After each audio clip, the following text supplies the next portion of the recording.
Hello, everyone, and welcome to the Sunshine Coast Ocean Festival 2026 Nemo Talk series.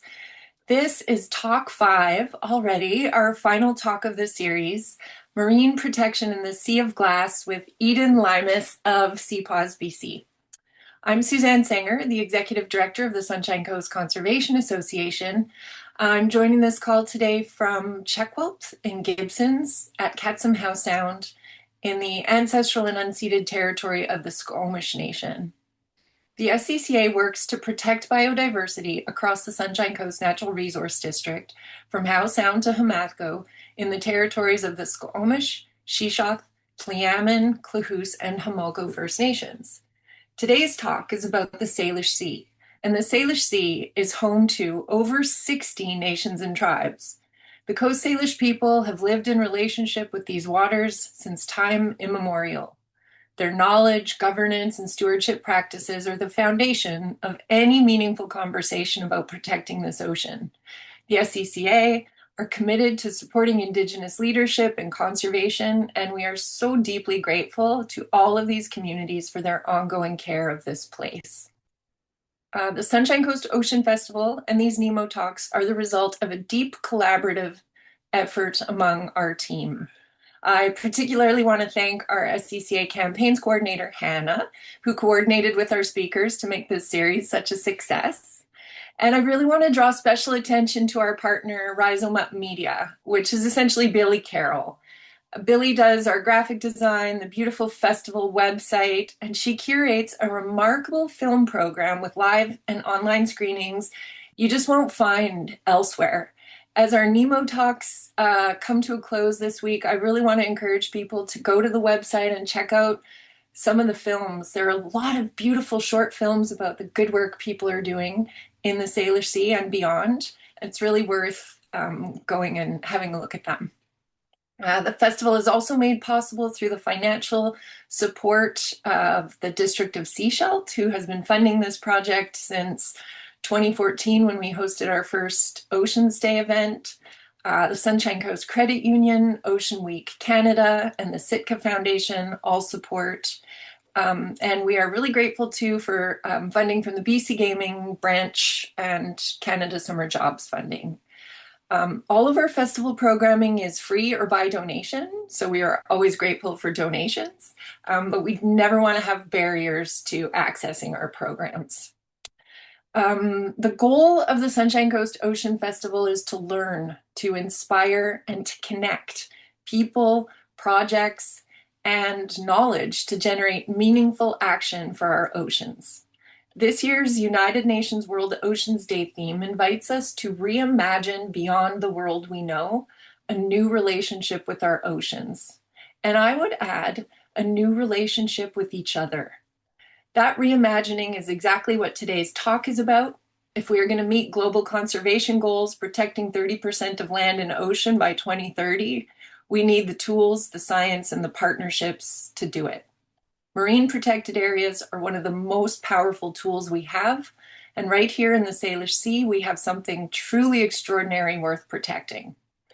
Eden Luymes is here to tell us about that work. Eden is a conservation campaigner with CPAWS-BC, the Canadian Parks and Wilderness Society.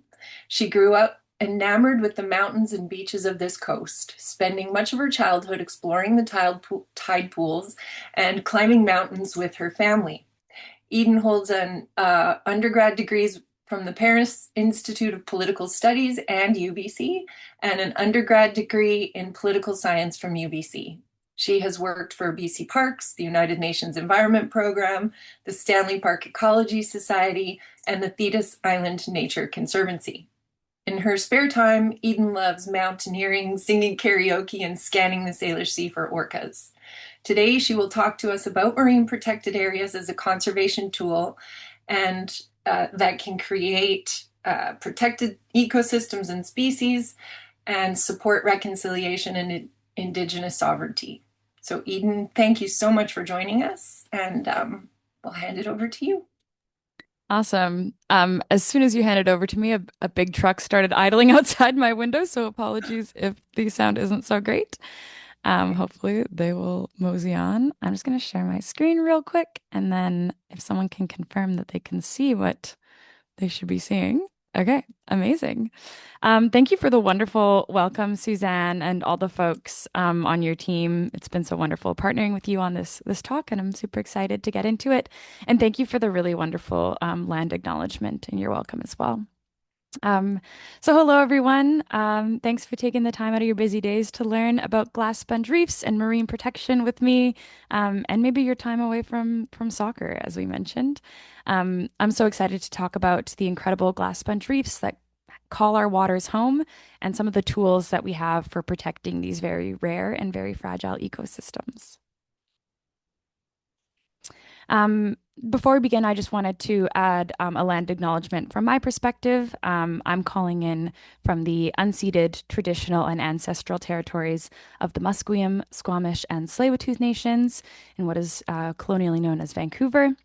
Um, and something I'd love for us to keep in mind throughout the talk is that First Nations, Indigenous peoples have been protecting and managing lands and waters effectively here since time immemorial. And I encourage you to take a moment to reflect on whose lands you're on and your relationship to these lands too, and waters, of course. So here's a little overview of what we'll be chatting about today. I'll give a brief introduction to who CPAWS-BC is, if you're not familiar with our org and what we do. And then we'll dive right into the star of the show, the glass sponge reef, talking about these incredible species, but also some of the threats and some of the solutions that we have to addressing the threats that these reefs face. And one of those solutions that we'll be unpacking today is marine protected areas, or MPAs. So I'll go over what those are, as well as how they are created. And then we'll zoom back into the glass sponge reef and talk specifically about the marine protected areas and protections that exist for this species, and close with some of the gaps in protection that need to be solved, and some of the ways that you folks can maybe support with that work. So to begin, who is CPAWS-BC? CPAWS stands for the Canadian Parks and Wilderness Society of British Columbia. We're a non-government organization, and our goal is to create more and better protected areas, both on land and deep into the ocean. So we do both terrestrial and marine conservation work. And over the 50 years that CPAWS-BC has been around, we've been responsible and really involved in protecting over 500,000 square kilometers of lands and waters. So really, really proud of the work that we do, and excited to be a part of the legacy of this organization. We are also a national organization that has very strong and distinct regional chapters. So I'm from the BC chapter, but we've got chapters in provinces and territories across the country, and then also a national organization. Um, so there's some of the other locations that we work. And this is my team here on the ocean program. We also have a lands and freshwater team. But this is the ocean team. You may recognize some familiar faces. And I'm down at the bottom right. I'm a conservation campaigner at CPAWS-BC. And I should mention, I know a lot of these talks are given often by scientists. I am not a scientist. I'm a political scientist, and I'm very aware that these are not the same thing, as much as poli-sci majors really want to believe that they are scientists. But as mentioned in my bio, I've been working for as an environmental advocate, and for many environmental groups and nature groups for a long time. And these are some of the ways that CPAWS-BC protects nature. I feel like protecting nature is kind of a vague concept. So to unpack it a little bit, the ways that we advocate for nature, we often collaborate with scientists and local communities to identify some of the opportunities for creating a protected area. We work a lot with the government themselves and other stakeholders. We lobby the government directly, both provincial and federal government, to create these protected areas. We also work a lot with First Nations and Indigenous communities to support their vision for protecting their lands and waters, often adding capacity. We do a lot of mapping and GIS work for nations, and also raising awareness and building support amongst the public for Indigenous-led conservation. And the final branch, a big branch of our work, is doing public outreach and education and trying to inspire people to speak up and take action for nature, which is what I am trying to do here today with you folks. So now we can jump into the star of the show, the glass sponge reef. Hopefully, you folks are somewhat familiar with glass sponge reefs. Um, but if not, I'll give a quick overview of this incredible species. And I do have a special guest with me today. You may have noticed his outstretched arm.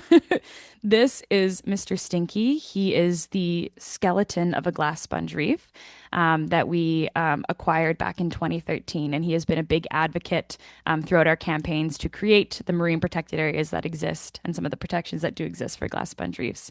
So I thought it was important to introduce him here. I'll try and keep him as on screen as possible.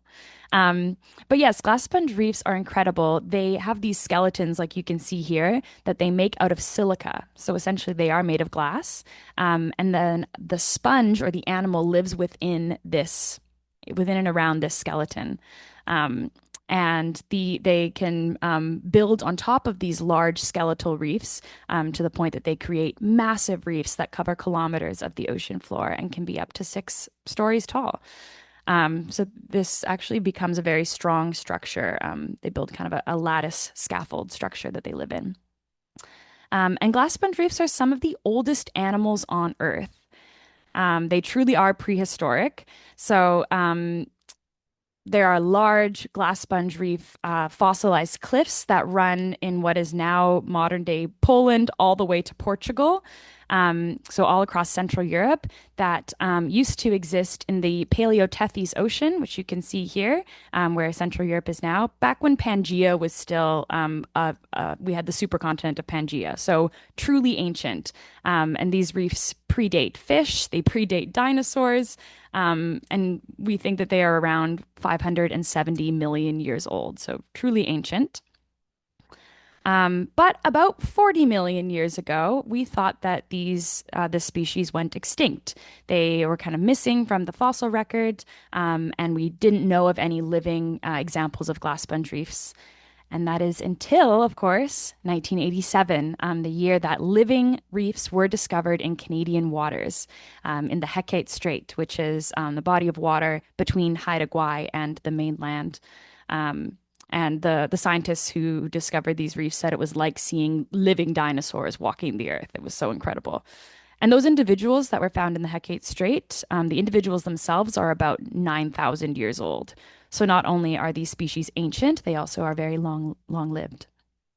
Here's a photo of some of the giant reefs that we have off the Central Coast, as I mentioned, found in the Hecate Strait.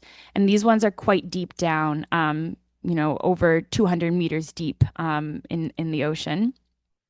And as I mentioned, these reefs span many kilometers and can be as tall as a six-story building. And we think that the Hecate Strait is a great place for them and a place where they have thrived because they really like the high silica content and high oxygen content in our waters. It's a very active area in terms of water flow, very turbulent. And so that water flow is very good for them as they are filter feeders, feed in the water column off bacteria. And there's also very good food supply of bacteria in the waters there. And they are nice, cool, deep waters. So there's good temperature regulation for the reefs there. However, we also found some smaller reefs or glass sponge reef gardens in Howe Sound, and we're increasingly finding them around the Salish Sea and in the southern Strait of Georgia. So that's very exciting. And these ones are not quite as deep. Some are accessible to divers, only 20 meters deep. So people can go up and see these if they're divers. But yeah, this is the only place in the world that we know of these living reefs existing, is in the Northeast Pacific Ocean. These reefs are also very hard to study because they are so deep down. Obviously, those that are 20 meters deep, a little easier to study, but the ones that are 200 meters deep, we often have to use ROVs or submarines to study these guys. So as cool as they are, there's still so much that we don't know about this species. But there is lots that we do know. Through study, we have found that not only are these very rare, beautiful, and ancient species, but they are also incredibly valuable to biodiversity of an area and provide many ecosystem services to an area. They are kind of like an oasis in the underwater worlds. If you think about, the sea floor and maybe kind of muddy sediment bottom, and then suddenly you have this big reef, this big living thing that is very porous and has lots of pockets for species to live and to raise their young. It is like an oasis. So this is really important habitat for rockfish and spot prawns in particular, and other marine life. I love this photo. We've got a kelp greenling in the background, if you can spot that, and a giant Pacific octopus who looks like he's just curled up having a nap on the reef. Here's a little spot prawn and many others. I encourage you to have a look at our website for details on all the species that call the glass sponge reefs home. But species like the quillback rockfish, red Irish lord, the stubby squid, and the squat lobster. And you can see kind of the scale of how the species can live within the reefs in this photo.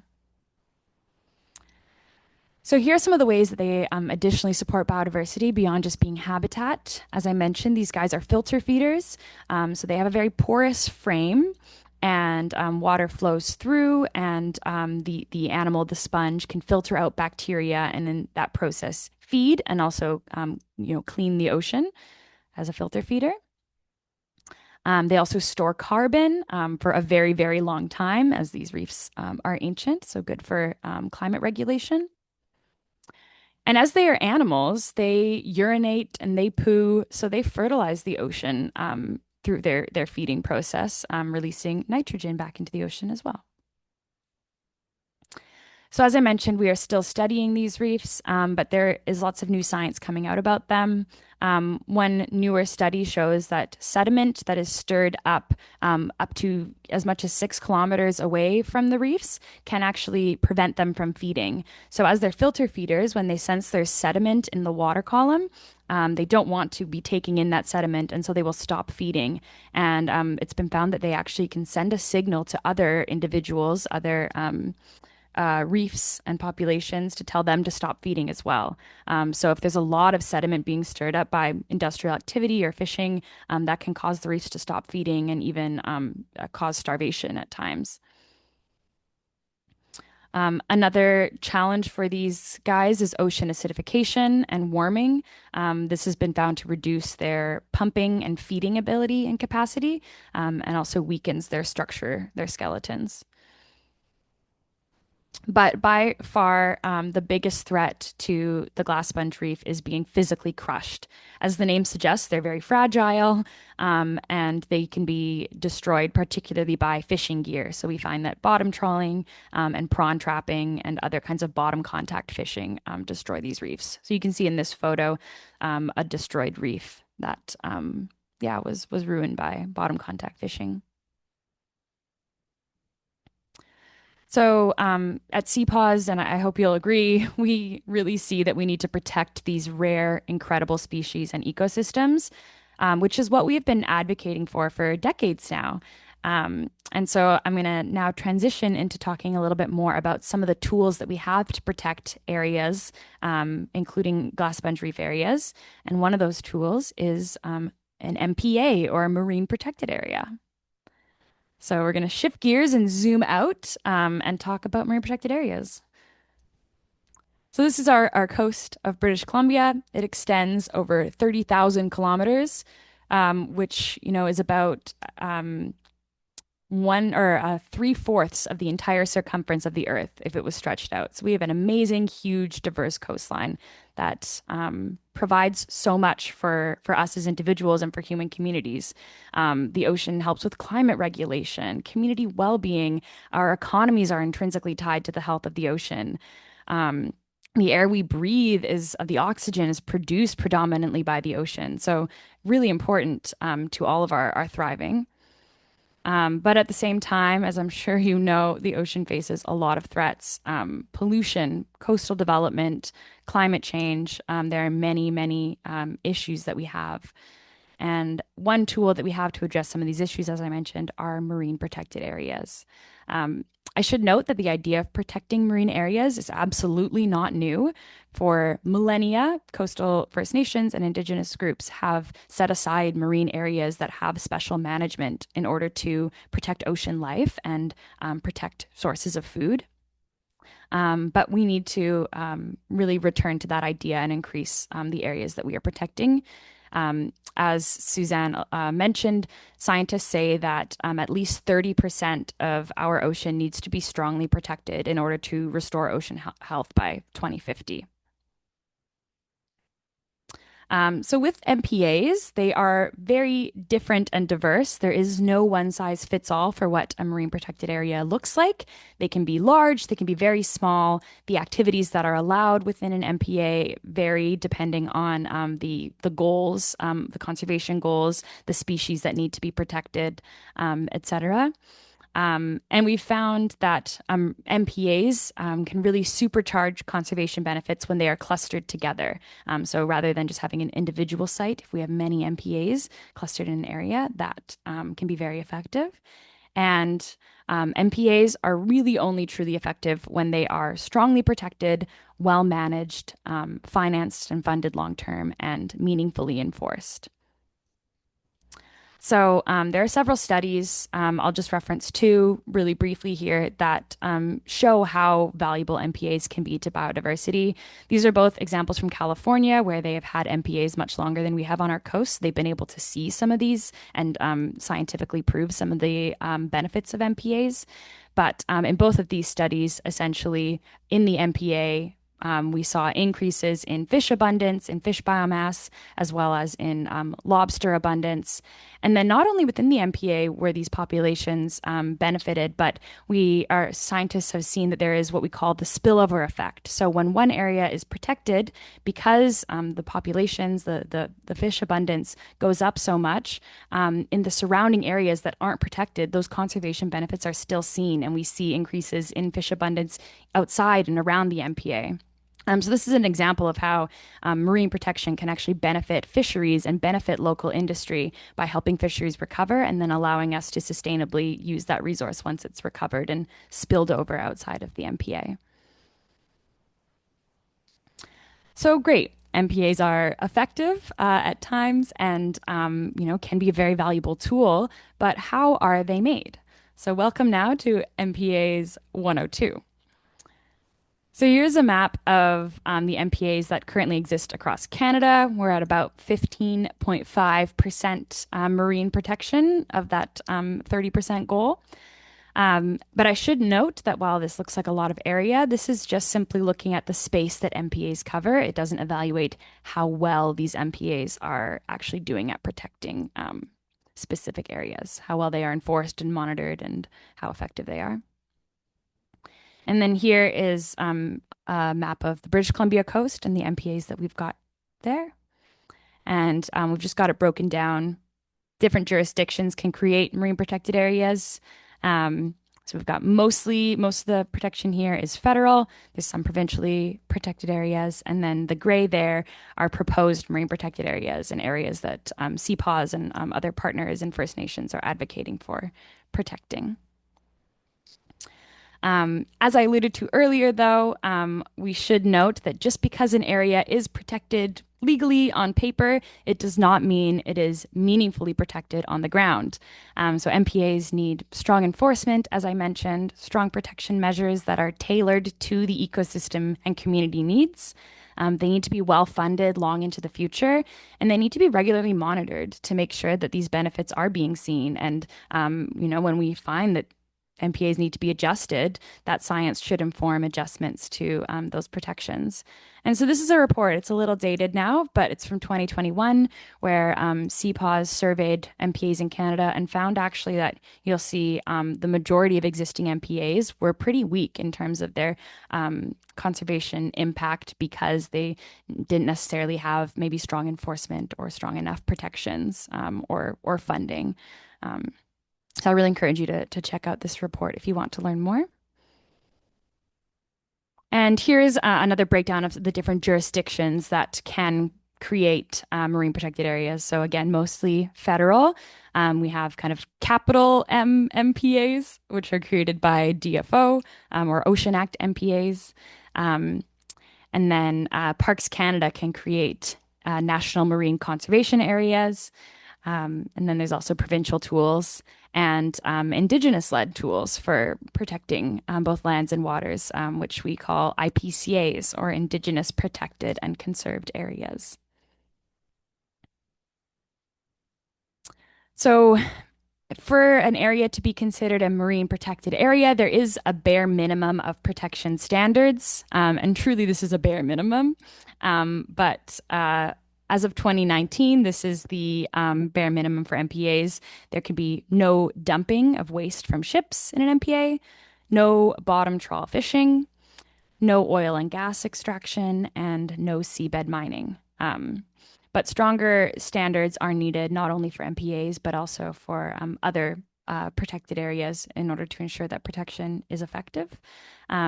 And this process of protecting areas really requires a whole of government approach to conservation, as well as a prioritization of Indigenous-led conservation, including those Indigenous protected and conserved areas that I mentioned, and guardian programs where First Nations are able to be out on the water enforcing their laws themselves.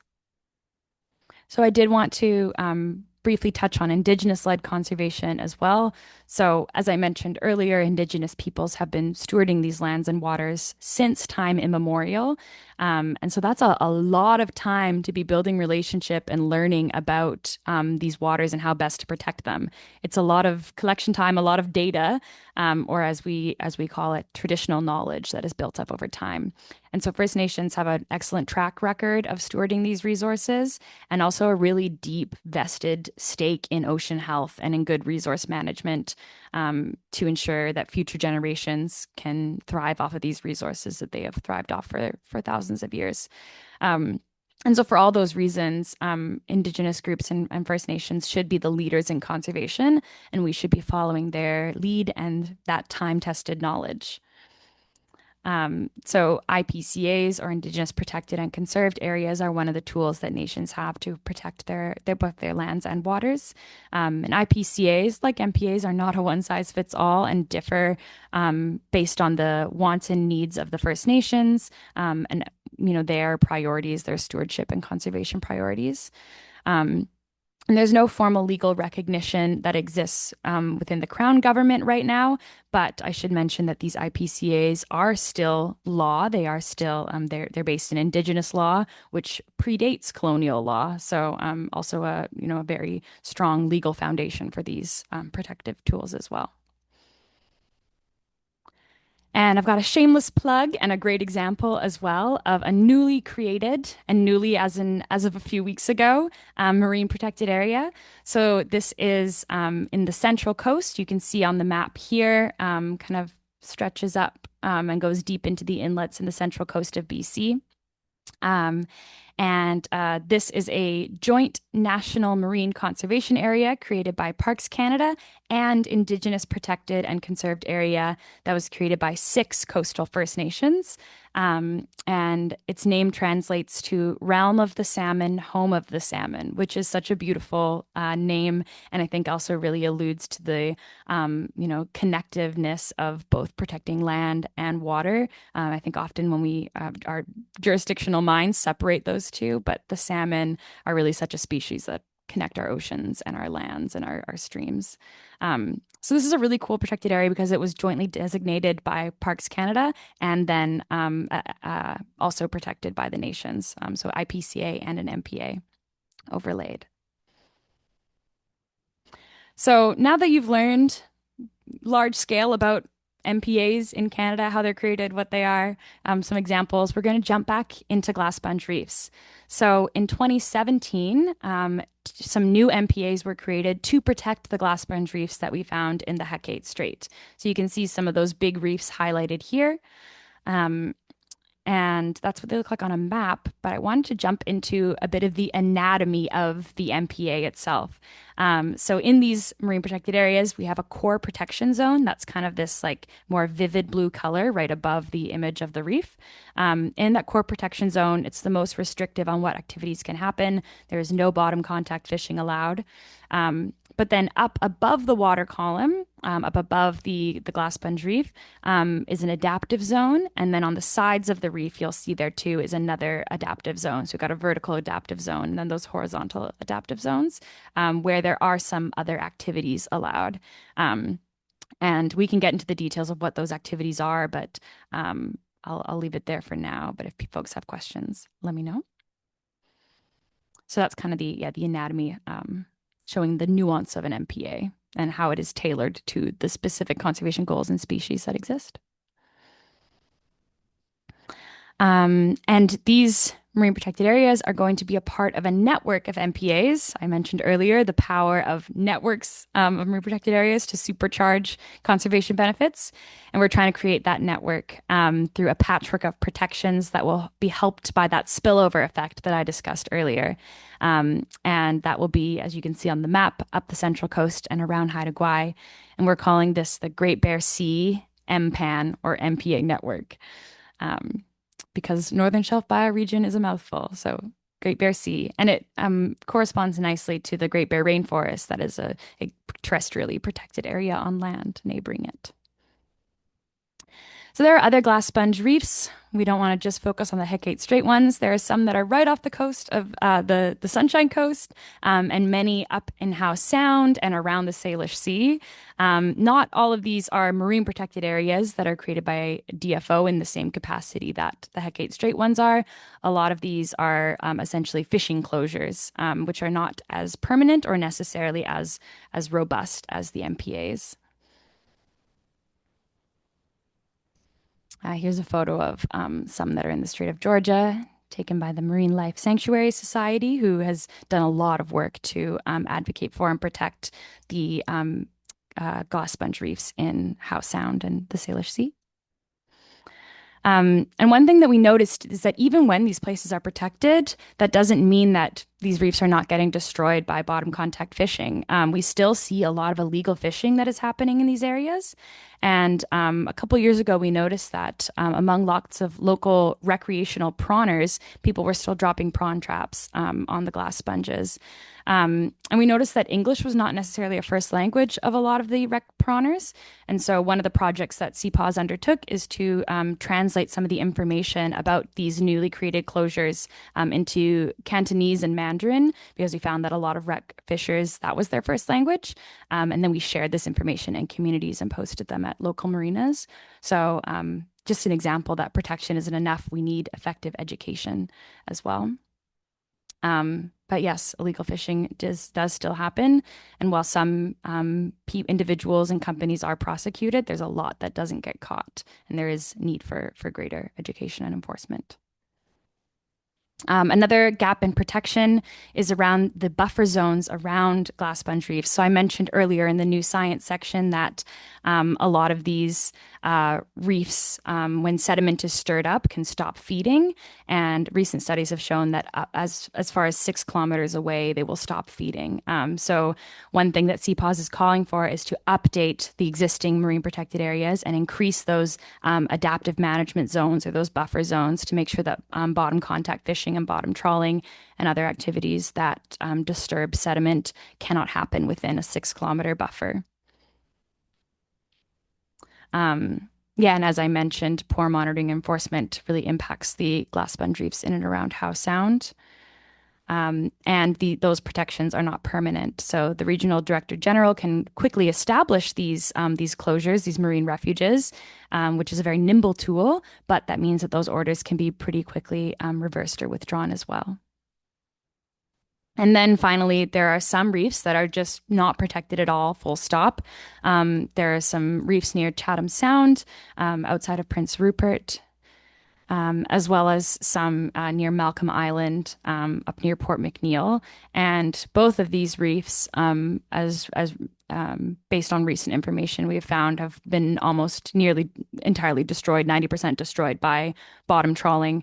I think the one near Malcolm Sound actually was an open net fish farm, crushed it.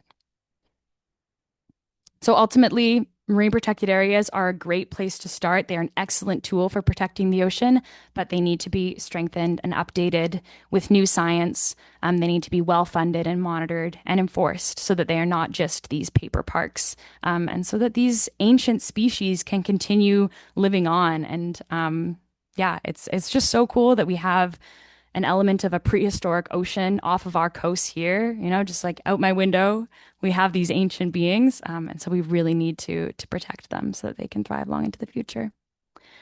That's all I've got for you folks today. If you want to follow us on social media to learn more about all of our campaigns and Glass Sponge Reef stuff, QR code is there. I've also got a QR code to our newsletter for updates.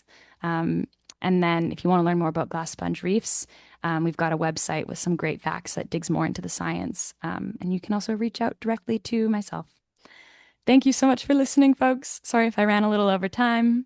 Once I get going talking about this stuff, it's hard to rein it in. It's so exciting, but I'm going to stop sharing and excited to get into the discussion and answer some questions. Awesome. That was amazing. I really, really appreciate the glass sponges are so cool and they're so unique and different. And also, the context of the marine protected areas, it's like it feels kind of technical and, do we it's hard to talk about it in a way that's like compelling. And so you did a really good job, Eden. Thank you. I just want to say a couple things. So the SCCA has been advocating for CPAWS campaigns to protect the glass sponges, the Hecate Strait reefs for a really long time. I was just looking up like some of the things that we did back in like 2013. And so I had a couple questions about the World Heritage Site. I know that that was an idea and that there was a lot of advocacy for the World Heritage Site, and I'm not sure exactly where that's at or if it's still part of the plan, or if the First Nations are into it. And I did also want to tell a little anecdote because many, many years ago, the SCCA put on a talk with Dr. Crowder, who's a German scientist who has been studying these reefs forever. And he came, and Manfred Crowder, and he came and did a talk with us, and he told us this story of when, he's been studying the fossils for years and years and years, and nobody knew that they were still alive. And he got this email from like, I don't know if maybe it was CPAWS or maybe it was like, but it was the Geological Survey of Canada discovered that they were there. And he literally is this funny German man. And he said he literally, when he saw it and he read it, he fell out of his chair because he was just like, no, he's been studying fossils, right? And it just completely, like, this is the amazing thing about our world as we discover new things that we didn't even know were still here. It's crazy and amazing. And so so much gratitude for you guys for doing this long, long work. Sabine Jessen, who has just like worked forever on protecting the Hecate Strait sponges, like amazing. So circling back to the World Heritage status, I wondered if you could give us a tiny update on that. Yeah, absolutely. Yeah, specifically about the World Heritage status, I don't know that that's something we're actively working on. I'm not familiar with the process for designating that. So I'm sorry, I can't really give an update from our team Okay. there. I know that with the Hecate Strait, MPAs, we're really focused on their inclusion in that network and increasing the buffer zone, so updating the management plans for those MPAs and using science to inform their increased protection. Um, Yeah. yeah, and another thing that I have been learning about too is these species are not considered endangered or legally considered endangered or even threatened. They're just not. Yeah, don't have a status there. So that's something else that I'm thinking about looking into as maybe another designation. Um, but yeah, definitely of World Heritage status and class, or should be considered such. Yeah. Um, and then, yeah, I love that anecdote that you shared. It's very exciting too, I think, at a time when a lot of our conversations are about species going extinct and we're seeing species kind of drop off of our record. To add one back on is really special. And I can't imagine how that would have felt if you were studying them. So that's so Yeah, incredible. Thanks it for really sharing. is. And you've answered a second question that I had was like they're not on a list. They're not on a species at risk list. And maybe that's due to the fact that we only just realized they were still here in 20, in the 90s, 80s, and Hmm. then figuring out where they all are. But yeah, I hope CPAWS and others will pursue that because Yeah. it's species at risk status just elevates us to it gives us another tool in the toolbox that is more powerful than a lot of other things. And it's complicated, as you say, marine protected areas are not a one size fits all. And so it's an interesting conversation. So I'm going to invite everybody in the room. If you've got any questions for Eden, please feel free to pop them in the chat. We've got one already from Aaron Balfour. He's asking, is there any guess of of how much has been lost of the reefs? Like, do we know? Yeah, Yeah, of the reefs that we know of, the ones that are protected, there has been some loss. The ones that are unprotected, up to 90% loss within the last 70 years. I don't know if I shared it on the resource page, but there's a new paper that just came out or is coming out this year, specifically looking at the Hecate Strait and the Chatham Sound glass sponge reefs, and the Chatham Sound one, which is unprotected, I think, yeah, has been 90% destroyed by mostly shrimp trawling within the last 70 years. So in the paper, they're looking at what is destroying these reefs, and they have several hypotheses, and they find that, yeah, it's anthropogenic causes, likely fishing. Um, but the problem, and also part of the problem of why I think there isn't a designation of threatened or at risk, is because there is so little known about them. We haven't mapped the entire sea floor. We don't know where all these reefs are. They are getting discovered kind of on an ad hoc basis. The one in Chatham Sound was actually discovered, I think, in the late 2010s by an LNG company who were surveying the area for, industrial reasons, and found the reefs. And this just came out, I think, super recently, as of last week. I was speaking to a journalist about this, but I'll share it here, that more reefs were discovered actually by wood fiber LNG right under where they are working, um, because of their surveying, and those are not protected as well. I don't know if they were reefs or more individuals, or we call them gardens. gardens. Yeah, Gardens, yeah. But so we don't know much about them or their populations, and now that industrial activity is already taking place, so we don't know what the impacts from wood fiber LNG have been or will have been on those individuals, because we have no baseline of what their population looked like before this happened. So it's super challenging to say how much has been lost, since we are discovering them as we are destroying them in many cases. yeah. We're SCCA has partnered up with My Sea to Sky. We've been working on wood fiber and Mm, opposing it and submissions at every turn since 2015, I guess. And the glass sponges are a big part of that as well. And then, of course, we work with the biosphere region on some things, and yeah.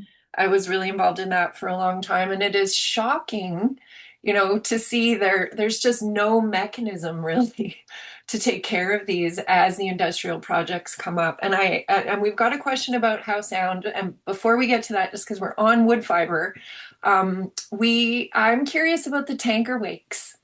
Right? Mm, This is hmm. a really confined space. Yeah. And the gardens, we know that, the reefs are deep.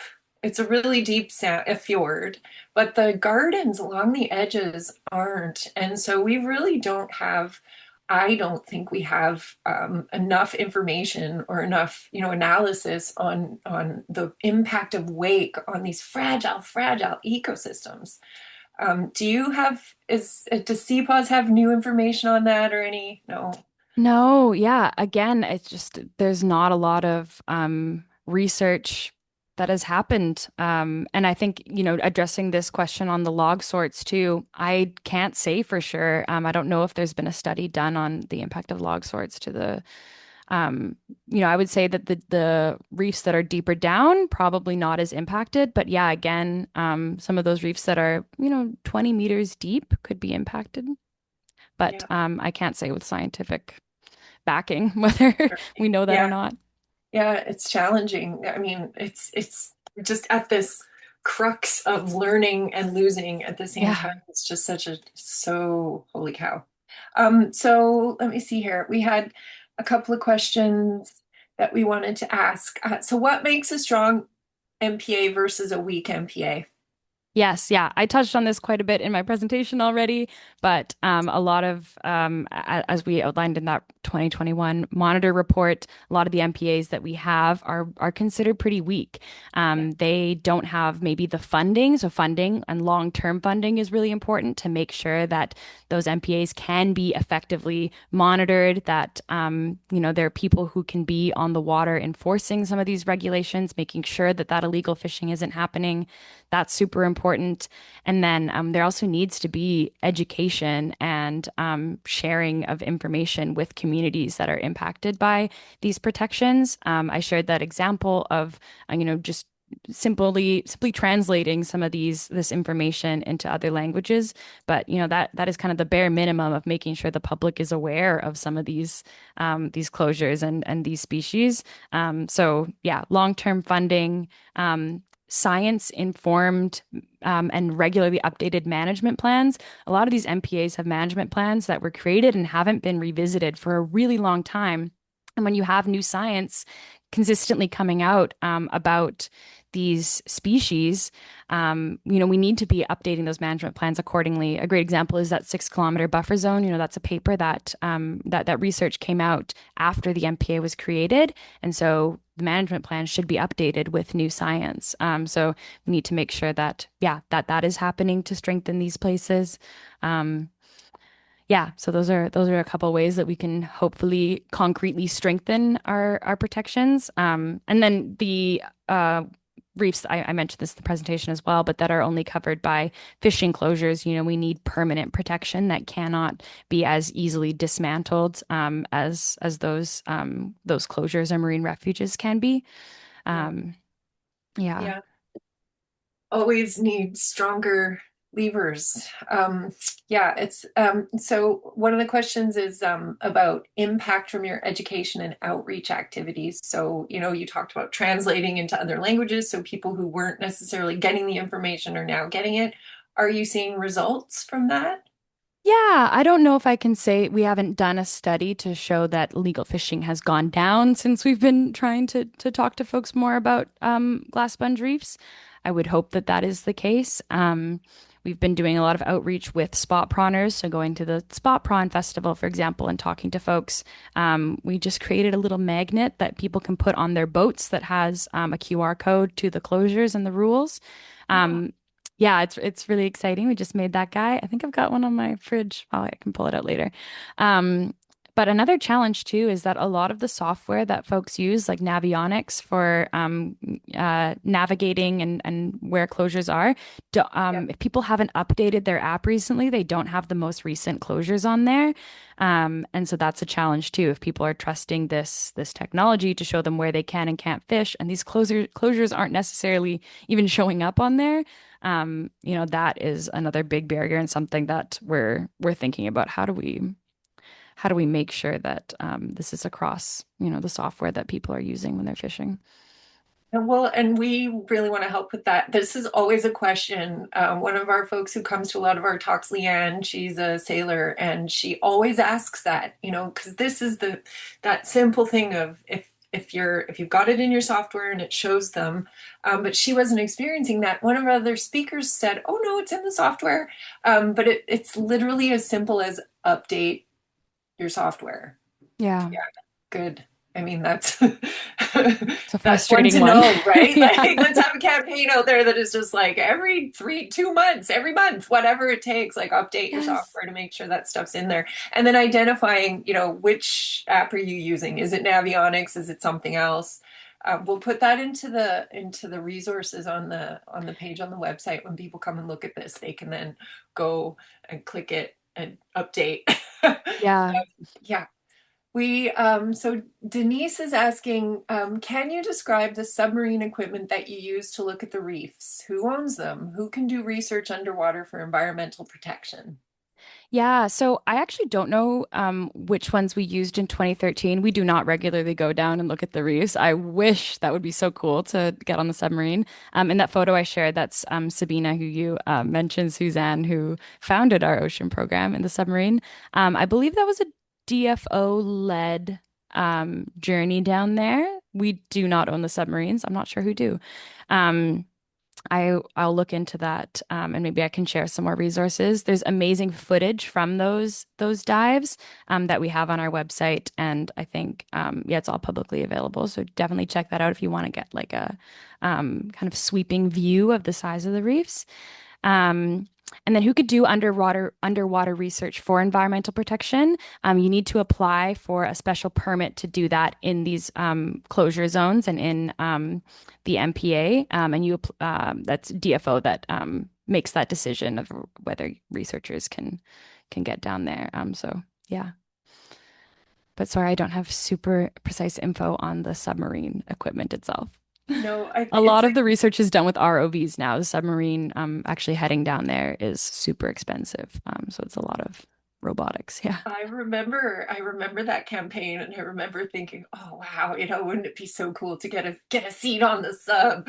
Yeah. Yeah, but just the cost of it all, right? Like it's just not sustainable long term to do that level of interaction. Yeah. Hannah, did you want to ask a question? Yes, I do. I think this is all so fascinating. I know we don't have too much time, but I want to know, especially from your perspective as a political scientist, what are the barriers and challenges to creating marine protected areas, or other types of marine protection I know you talked about, or creating effective ones? I know we talked about that a little bit too. Yeah, that's a great question. Oh my goodness. I mean, the amount of time that it takes to create a marine protected area, I should mention, is itself a challenge. It can take decades to create a marine protected area or a national marine conservation area. So when we celebrate ones, like we just celebrated the Realm of the Salmon, Home of the Salmon, that's a decade-long fight that we are celebrating. And there's so much that goes into the creation of these protected areas that can become very complicated. I think a lot of times, and rightfully so, the government is trying to balance so many different stakeholders and so many interests. There's a lot of pushback from different industries when we propose a marine protected area or when we're trying to protect an area. I think particularly the fishing industry, there are challenges there. What I would say is that, the argument that marine protected areas benefit fisheries long term is very well established by science, but I would say that's one of the biggest political challenges is just the size and the impact and the economic weight that fisheries have around here. Um, but other industries as well, we're seeing an increase in tanker traffic associated to all these new LNG facilities and pipelines, and so that's another really powerful industry that is hard to reckon with when trying to create marine protections. Um, yeah, and especially today, I think securing long-term funding is a challenge in this economy and with a government that is trying to spend less. It's really hard to secure funds for nature and for long-term funding um, for creating these areas, and because they take so long to create, you need that long-term buy-in. And it's very frustrating when the government decides to step away sometimes after they've invested so much money. I've always referred to it as a stranded asset. You've invested so much money in this process of creating these relationships with communities to try and protect this area, and then because it's taking too long or is getting too expensive, we maybe don't create that protected area, but that's a stranded asset. Um, yeah, Thank you for but saying that. yeah, It's such long work and it's such a huge investment by communities, for communities, by government. It's huge. And then the flip of the switch on a political level, and then it's gone. It's quite unnerving, yeah. honestly. So we had a couple, okay, so there was just some lovely comments about thank you so much about this program and the Nemo Talks. Before you go, I wanted to just follow up. And you had said, Eden, at the beginning that it might be okay if we ran a little long. Yeah, So maybe yeah, I'll take us a totally. few minutes past 1 p.m. I know a lot of folks are going to have to leave, but I just want to keep you here for as long as I can keep you. And I do want to talk a little bit more about what you just said on the political side of this, because we're really bumping up against LNG Hmm. and the LNG lobby. Hmm. So this is, we're a charitable nonprofit, and government relations is, we're talking to government about the programs that they're running and the things that they're doing. But we see, like, I look at the lobbyist registry, and I just see, LNG, LNG, LNG in the minister's offices and in the staff's Every other offices. week. Like, Yeah. it's crazy. And capacity wise, we cannot compete even as collectives. Across this province, we have a lot of really great NGOs, a lot of good small groups and provincial level groups who are, advocating, but we don't have the money, we don't have the resources, we don't have the capacity to be in there every day, bending the ear of our politicians.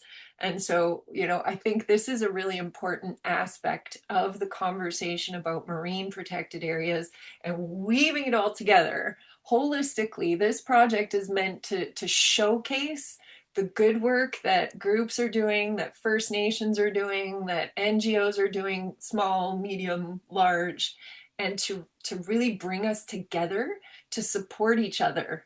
Right. So Hmm. like SCCA has been advocating and rising tides raise all ships, right? Like we Hmm. support CPAWS work for marine protected areas, and we encourage everybody to do that and to write to your MLA. We've got the Minister of Water, Lands and Resource Stewardship as our representative, right? Yeah. And there's lots of decision making pieces that relate to her portfolio. And so I think, it's always important to just keep raising the issues and keep our voices raised in support of this work, and just don't give up, because it can't always be you, it can't always be us. We have to back each other up and take little breaks Yeah. here and there as well. So Yeah. yeah, I think, well, it seems there's one more comment. It seems there's still so much science needed, and wondering if governments are aware or open to that, if or are the areas that they found enough for them? This is a really interesting question. And I we work with government. We talk to government quite a bit, but I'm not inside of government. I don't know their thinking on all of this. It does feel, and I'm speaking from personal opinion here, that, to discover a glass sponge reef, there is a lot of public, interest and calls to protect them. And then maybe fisheries get closed or regulations, projects get put on holds. And so this is just my feeling is that sometimes we don't want, or our government or industry definitely don't want to discover more glass sponge reefs because it can inhibit their activities or their plans for the waters. So I'm not saying that the government doesn't want to discover them, but it does seem like maybe that's a reason why we are not super invested in finding more and spending all of these, this time and resources looking for them, because of those other interests and other priorities. That's just my personal opinion. Again, I can't speak for what's going on inside government, but that's kind of how it feels sometimes. Um, yeah, hopefully Yeah. that answers the question. Yeah. I think also, given how rare these species are, the ones that we do know about, that isn't enough. We need to be finding more and protecting more. We can't just have, one big reef that we protect and that's good. The rest can can be destroyed. I think, yeah, we really need to push the government to protect all glass sponge reefs. My dream scenario is that when a glass sponge reef garden or reef is discovered, that can be pretty much immediately protected, and there's enough public pressure and a clear pathway to do that. But that's totally not the case yet, which is very difficult. Um, and yeah, Suzanne, I love the way that you phrased all of what you were saying, and kind of that big picture of collective action, and just yeah, really holding our governments to account on this crisis we're in. Um, I also want to plug another action that we have, kind of related. It's not glass sponge reef related, but part of that conversation. Right now, the federal government has made a proposal and shared a discussion paper where they are it's around major projects. So anything that the government deems as being a project of national interest can bypass a lot of existing environmental regulations. It takes us back decades in terms of federal environmental protection. Super, super concerning, particularly around species at risk and habitat for species at risk. And the southern resident killer whale, and on land, our southern mountain caribou are super threatened by this proposal. And the government is now taking feedback on that proposal, and I really encourage people to write the government. I can find the action and drop it. We've got that. We've got that in our next, when we have a Perfect. follow-up email that's coming out. But yeah, please drop it in the chat, and then we'll put it, it'll become part of the resources for this page. And we're definitely, I mean, there is some good news on that front, right? I mean, it's Mm-hmm. horrible that they're even talking about these massive sweeping changes to legislation, and it's terrible. But there was a lot of pressure from a lot of groups, and they had only had that opportunity to comment open until June 7th, and Mm-hmm. now they've extended it, I think, to July 12th. Is that right? Yes. Yeah. Okay. 22nd? I Oh, don't know. Yeah. Yeah. maybe They've it's hard extended to the keep comment track. period though because they received such an influx of Yes. responses. So really keep up the pressure. We also, I can share that we were able to, our CPAWS National was able to meet with the government and share some updated polling showing, hey, actually people do not support this policy. And I think that was good to be able to get in the room and show that, the constituents are not behind that move. Um, and that it's not a good move politically for them either. So hopefully we see some changes there. And before, I know folks probably have to jump off, but I wasn't able to share this during our presentation. Um, but I'm just dropping in the chat a clip from the David Attenborough Ocean film. If you haven't seen it, highly recommend it. But if you want to see the impacts of bottom trawling in particular, and just how destructive this practice is that is allowed in our oceans outside of marine protected areas, which is the majority of our oceans. Um, I would encourage you to watch that video. It's pretty jarring. And then imagine a glass sponge reef in the path of that and what would happen. So Yeah, that image you showed, it is jarring. And I will say this, last year, one of the groups that's involved, our allies in the Ocean Festival, showed this film, and we mm, actually made a conscious choice not to, because what we're finding is, and I mean, for anybody who wants to see the reality and can handle it, yeah, go look at it. But what we're finding a lot of times is that people are deeply emotionally, spiritually, mm, all the different ways affected by the magnitude and the breadth of the harm we're experiencing, and mm, just that feeling of like, holy cow, how do we, is it feels overwhelming. And so yeah. one of our goals, and something we've been really conscious of this year, is to say, when we look at the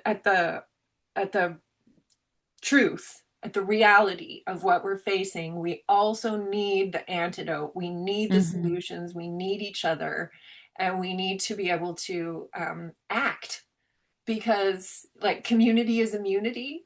Mm-hmm. Action is the antidote to apathy and to just despondency, Mm-hmm. because climate change is a big deal, and the loss of species and biodiversity tipping points and climate tipping points are not two things, they are one thing. Mm-hmm. And so, yeah, thank you for bringing that, and for being here with some good news too, right? Like the marine protected areas, it's long work, but there is success. It is Hmm. happening. And once you've got it established, strengthening is it's a long process too, but like we've got the rockfish closures in Howe Sound. And one thing I noticed when you talked about bare minimums of MPAs, it just dawned on me just now that the only thing standing between us and an MPA in Howe Sound Hmm. is oil and gas. Yeah. So if we can get Yeah. red fiber out of here, maybe we can actually get an MPA. Yeah. Yeah. Yeah. And I think House Sound is a great place to close too on a spirit of hope because that was an area that was completely degraded because of the mining operations that were there and some of the logging stuff too. And to see all of the whales and the herring return to House Sound and this explosion of life return to waters that, were not healthy for a long time shows that we can work on these issues. Nature can rebound. And yeah, I think that's a nice place to end it too. So Yeah. I hope you go see I some whales. Yeah, this Alex Morton said this in our event the other night. She said just, the resilience Hmm. is astounding and it's so hopeful. So thank you for working so hard to help us get back to that resilience. It's pretty Yeah. awesome. Um, I'm gonna just say I want to give some more thanks. This is our last Nemo talk. It's been a spectacular series. I touched earlier on the fact that, Hannah has just done such a great job of reaching out to all these cool people the scientists and the nations and the NGOs who are doing this good work in the Salish Sea. We've also got, we've got Isabella, who's doing so much promotion work and outreach. We've got Gina, who's our summer student. We've got Sally, our event coordinator, and Billy Carroll, who I talked about a little bit more, but always deserves just, huge hands up because she's so core to this project and she pushes us hard to make sure we cover all the topics and the big ones and to do that in a way that is inspiring, not just um, scary. And of course, we've got the festival isn't over. The Nemo Talk series is done, but the festival is still ongoing. Tonight, there's a film in Madeira Park, the Pacific Ocean Discovery Society, PAWS, and the Loon Foundation are hosting Nature Girl in their showroom in Madeira Park. And then we've got a ton of online programming for people to look at. And then, of course, Sunday, we'll see you again, Eden. And we'll see some of the other folks that we've heard from this week for our fabulous event on Sunday. And I'm just so excited to announce that we've got the Shishaf Nation Ocean Canoe family arriving on the beach for the welcome for the day at 11:30 a.m. and just really hoping everyone in the community can just come and be there with us to, receive the canoes and the welcome from Alfonso Salinas. We're really excited for that. And then, of course, there's a really super cool program all day. We'll have Mr. Stinky will be with us and other booths. And we've got arts and science and citizen science and a beach walk and forage fish sampling and music and hula and food, ice cream, and it's gonna be great. So I hope everybody will come. Please visit the website and check out some of the other talks if you haven't yet. So thank you so much, and we'll see you on Sunday.